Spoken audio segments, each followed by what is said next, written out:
Hola, ¿cómo les va? Acá estamos nuevamente en Haciendo Buena Letra, este tramo, este segmento que hacemos con los autores y autoras de Planeta, en este caso con Imanol Subiela Salvo y su libro El golpe en el museo, un libro realmente interesantísimo, palpitante, que se lee muy rápido, muy intensamente. ¿Qué tal, Imanol? ¿Cómo estás? Hola Felipe, buen día. Bueno, ¿cómo surgió la idea de meterte con esta historia tan interesante y tan olvidada, ¿no? Bueno, yo me enteré de la historia a través de Santiago Villanueva, que es un artista y curador de acá, que vive en Buenos Aires, es de Azul él. Y me sorprendió mucho porque es como una historia bastante desconocida, ¿no? Es esta historia de el robo al Museo Nacional de Bellas Artes durante la última dictadura militar, un robo que orquesta la dictadura, en el cual se roban 16 pinturas impresionistas y las cambian por armas en Taiwán. Y después de que Santi me contó a mí esa historia, me parecía que valía la pena contarla, rescatarla. Las historias que vinculan a la dictadura con el mundo de la cultura son por ahí más atípicas. Y primero hice un reportaje para la revista Gato Pardo, la revista mexicana que Sí, publica textos de no ficción. Fue una nota que en ese momento la editó Leila Guerriero. Leila es la editora para América Latina de Gato Pardo, y cuando trabajé con ella me di cuenta que la historia daba para hacer algo más largo que un reportaje. Y ahí empecé a pensar un poco cómo transformar como ese reportaje de, no sé, sí, creo que eran 45.000 caracteres en un libro de 200 páginas. claro. Y ahí empecé a estructurar un poco cómo quería contar la historia, etcétera, porque es una historia policial que dura 25 años, desde que se roban las obras hasta que vuelven algunas, con muchas idas y vueltas, muchos Claro. vericuetos. Y ahí Sí, además empezó. muchos personajes en el medio, ¿no? Muchos Sí, personajes fascinantes, por ejemplo, Mercedes Santamarina, ¿no? Que es la que donó esta colección, ¿cierto? sí. Bueno, Mercedes Santamarina viene de como una familia de coleccionistas. Antonio Santamarina era su tío, que fue un personaje bastante importante para el mundo del arte a fines del siglo XIX. Ujú. eh, Vinculado a la Asociación de Amigos de Bellas Artes, al grupo de artistas que después fundaron el Museo Nacional de Bellas Artes, Schiaffino de la Cárcova, como todo ese Claro, grupete. Y Mercedes está en esa familia y empieza a coleccionar por un motivo bastante particular, que es que ella no se casa, queda huérfana, su padre muere y no podía usar la herencia porque las mujeres no podían disponer de dinero sin las autorizaciones familiares o de su marido, etcétera. claro, Entonces ella empieza a comprar arte porque como el mercado del arte no estaba regulado, podía hacer lo que quería. claro, Entonces, ella, a mí eso me gusta porque ella encuentra en las artes visuales la posibilidad de vivir su propia vida, digamos, claro, como decir, claro, che, yo no me voy a atar a estas reglas y para fugarme de esta cosa que me retiene, que me limita, voy a empezar a coleccionar. Y ella colecciona durante muchos años, hereda algunas obras de sus padres también y algunas otras de la colección de su tío Antonio. Y en 1970, cuando ella está por fallecer, ella muere en 1972, como no quería que su colección de no pierda, siguiera junta, digamos, claro, hace dos donaciones muy grandes. Una al Bellas Artes y otra al Museo de Bellas Artes de Tandil, porque ella pasaba mucho tiempo en una claro, estancia que tenía en Tandil. Y 10 años después de la donación, se roban la colección en claro. el. Contemos cómo fue el robo, ¿no? Aquel día después de Navidad de 1980, plena dictadura, y qué hay detrás de toda esta cuestión bastante siniestra, por cierto, ¿no? Bueno, en la madrugada del 26 de diciembre de 1980 entra un grupo de personas al museo, al Bellas Artes, ahí que está en Libertador y Pueyrredón. El museo estaba en construcción, entonces la parte de arriba del museo tenía como unos andamios, digamos, estaba como un poco desprotegido Bastante y desprotegido, ¿no? Por lo que se ve en el libro, un nivel de bastante desprotegido. escandaloso, niveles de desprotección, Eh, no había alarma, no había nada, ¿no? no había nada, tampoco había ni siquiera registro de las obras, o sea, no había Claro, ni fotos de lo que se habían claro. llevado.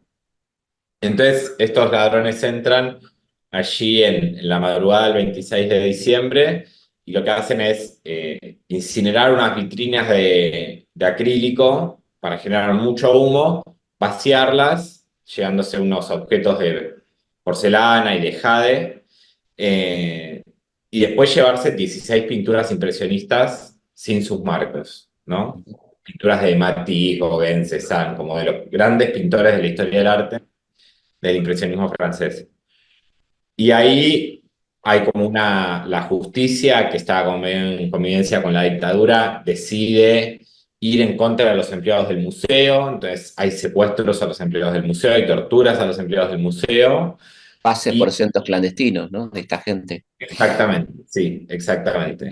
Y luego de alguna manera se llega a la hipótesis, no quiero decir conclusión porque es algo que la justicia no puede comprobar, Claro. que el robo había sido orquestado por la propia dictadura, que había estado a cargo de la banda Aníbal Gordon, que era una banda vinculada a este personaje que venía de la AAA, que es Aníbal Gordon, eh, y que lo que habían hecho era cambiar ese botín, esas 16 pinturas, por armas en Taiwán para ir a la Ujú. guerra de Malvinas. ¿Cómo Eh, se llega a Taiwán? Eso es una locura, ¿no? Porque parece una novela esto, y no es una eh, novela real, ¿no?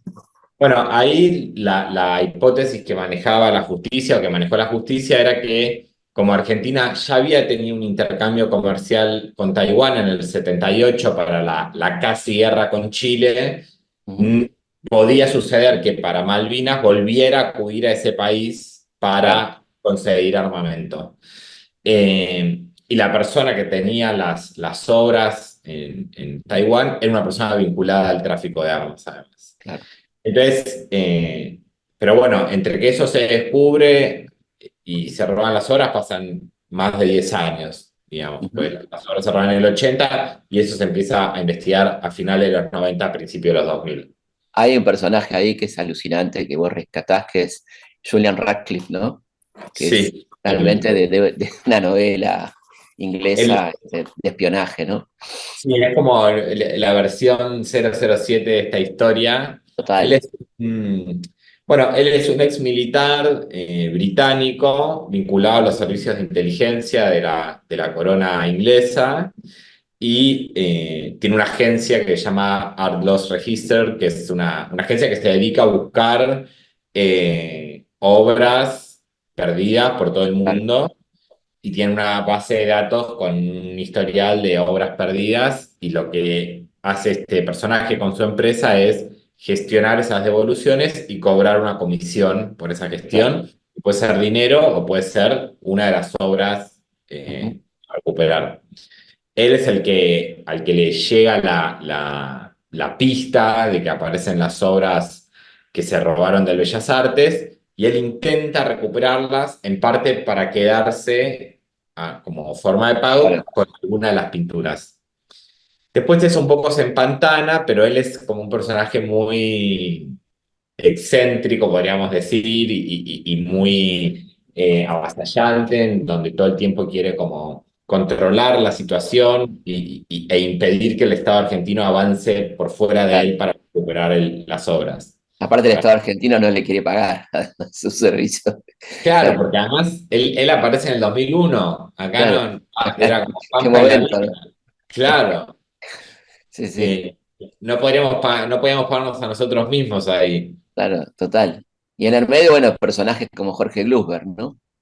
Claro, y después ahí en paralelo, como la persona que va negociando todo con este detective inglés, es Luzberg, que es un personaje que a mí me gusta mucho. Jorge Luzberg fue como una persona muy importante del mundo del arte, fundó Total. el CAIC, el Centro Es que de fue una Arte. especie de reemplazo del Ditela de alguna manera, ¿no? Exacto, Sí, exacto. Era como en los 70 fue como el espacio vinculado más como a la continuación de las neovanguardias que arrancaron en el Ditela, muy vinculado a lo que él decía arte de sistemas, ¿no? Como esto de arte claro. y tecnología. Él arranca ahí en el CAIC y después a mediados de los 90 asume la dirección del Museo Nacional de Bellas Artes y se arma como todo un personaje muy, bueno, él era muy elocuente, era un poco Ujú. excéntrico, era un muy buen gestor, había conseguido que el Bellas Artes ampliara su colección, hiciera muestras muy buenas, y al mismo tiempo, bueno, tenía como algunos manejos irregulares Claro, en el museo.